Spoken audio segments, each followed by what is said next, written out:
Halina at patuloy tayong matuto. Sama-sama tayo sa isang masayang gawain ngayong end of school year break. Suportahan natin ang National Learning Camp. Ang National Learning Camp o NLC ay isang comprehensive learning recovery program ng kagawaran ng edukasyon. Layunin itong masuportahan ng mga mag-aaral at ma-empower ang mga guro na mapunan ang learning losses na dulot ng COVID-19 pandemic. May 3 iba't ibang learning camps ang National Learning Camp na naaayon sa iba't ibang antas ng mga mag-aaral. Una ay ang Enhancement Camp. Ito ay para sa mga advanced learner.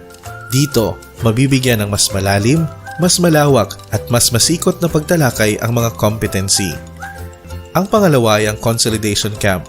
Nakafocus ito sa pag-reinforce at paglapat ng mga naituro ng konsepto at kakayahan. Pagkakataon ito upang ma-consolidate at patibayin ng mga mag-aaral ang kanilang pag-unawa sa mga learning competency. Ang pangatlo naman ay ang Intervention Camp. Para ito sa mga mag-aaral na mas nangangailangan ng tulong sa foundational skills sa mathematics at English. Dito, matutulungan ang mga mag-aaral na makayanang makipagsabayan sa antas ng kakayahan ng kanilang mga kamag-aral.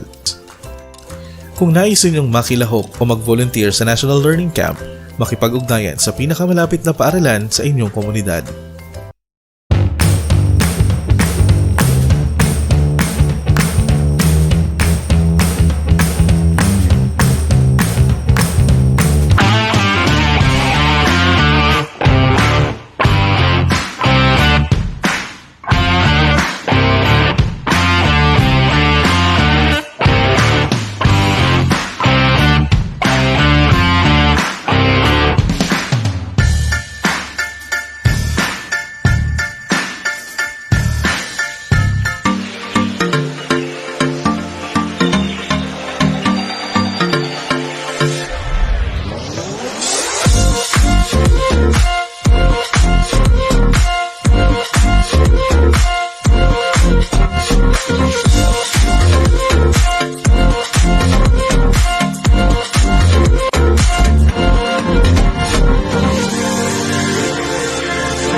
Okay, class. Whose card is about to hit? Bingo. Okay.